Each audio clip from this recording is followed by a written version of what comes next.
First mistake I made is not being myself. Just be yourself. And that's very true for starting a relationship because dun mo makikita kung compatible ba kayo o hindi. The mistake I made is I didn't show myself for who I truly am. I acted na avoidant ako. So, I attracted a girl that's attracted to an avoidant attachment. I acted that I'm avoidant, pero really, I'm anxious. Anxious attachment. Ano nga ba itong mga attachment? Ito yung mga attachment styles. May tatlong attachment styles. Anxious, avoidant, at secure attachment style. Ang avoidant, sila tong mga people na avoidant in the relationship. For example, pag may konting away, di sila available. Or they need space. These people, they are yung mga people na di nagko-communicate ng maayos pag pag di kayo okay. Ang anxious naman is yung opposite. Ang anxious, pag may konting problema lang, nagiging anxious agad, which is me. So, anxious, ex-avoidant, disaster talaga. Pag may away, pag may away, need ng anxious ng communication, habang ang avoidant naman need niya ang space. So, di talaga tugma, di talaga compatible. My mistake is, I acted that I'm avoidant. So, I attracted an avoidant person. So, as the relationship goes on, I I slowly showed myself for who I am, and that ruined us because she's attracted to the avoidant me. I attracted her by being avoidant, by not showing up consistently. And that's the condition.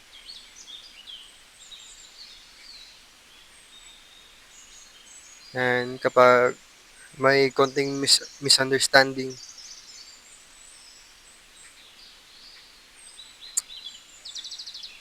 parang need niya ng space, tapos ako kailangan ko ng communication. Kaya alam ko talaga hindi talaga mag-work. That's the lesson for you din. In just sa araw-araw, sinong makahalubilo mo, just be yourself. At yung mga tao na ayaw sa'yo, sila din yung mga taong di rin compatible sa'yo naman. So, parang filter lang.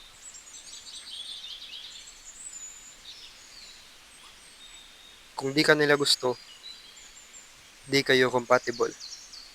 Kung di ka nila gusto, just being who you are.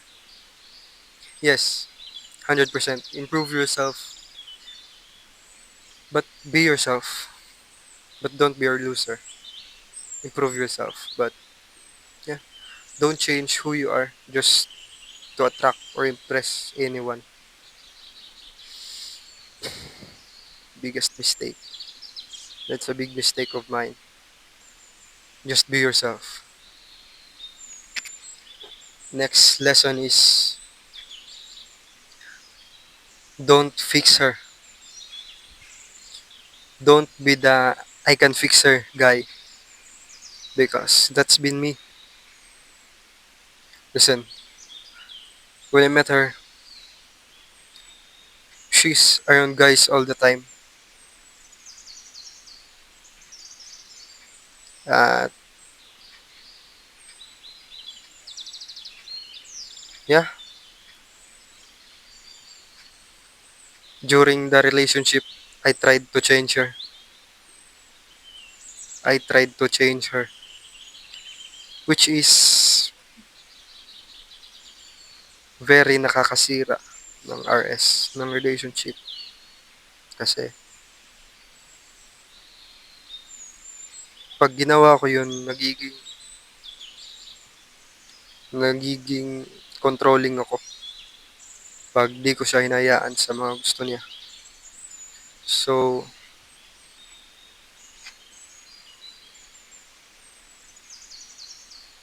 don't be the I can change her or I can fix her. Kung di mo siya gusto, kung if you don't like her, just being herself, then don't pursue. You'll never are compatible naman.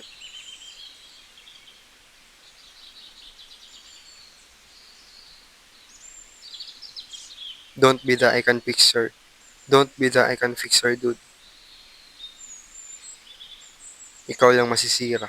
Promise. And that mindset kasi, nagro-root siya from scarcity. Iniisip mo na wala ng ibang kagaya niya. Kasi you have an scarcity, so you have an scarcity mindset towards women. Or konti lang na-attract sa'yo. Kayong first girl na na-attract sa'yo, kinuha mo na agad. Kahit alam mong di kayo compatible. Too bad, that's me. So yeah, don't try to change her. And here's an analogy that I like for this topic. You know these boxes of cereals that they had a very colorful box, tapos may bata na kumakain, tapos color blue, chocolate. There's a pro- there's a protest that says na i-phase out yung mga cover. Tapos ang ilagay lang is white box at yung ingredients. Kasi pag yun lang nilagay, makikita lahat na unhealthy lahat ng ingredients. Mga glucose, corn syrup na di natin alam, di galing sa nature. Yeah, that's very unhealthy talaga. Imagine a woman, don't see her by her looks. Imagine that her looks doesn't exist. Imagine if her looks doesn't mean anything. What's her ingredients? What's her personality? Who is she really is? Who is she really is? Not by the beauty. And most of women these days, they are from fatherless households. Their father was absent. So most likely they are strong, independent women. And they have avoidant attachment. Just don't fall for it, bro. You're falling for it. It wastes a lot. It wastes a lot of time for me.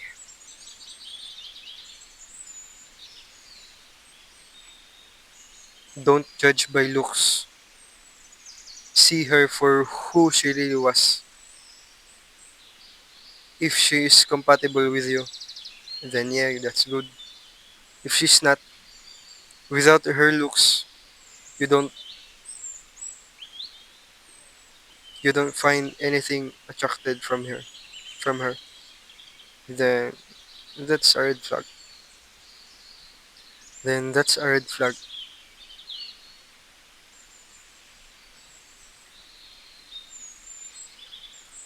That kasi, dapat kasi,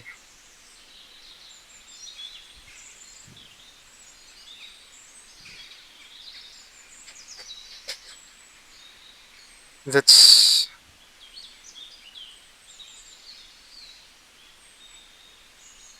So just be yourself. Putang ina. Just be yourself. Just be yourself.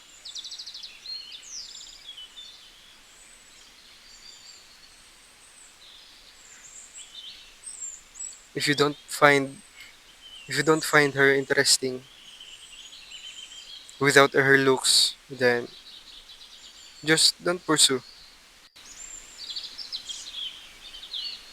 That's a hell waiting for you to happen. Yeah? Most importantly, the best advice I can give you is just be yourself always. So, yeah, just be yourself. Thank you. See you next.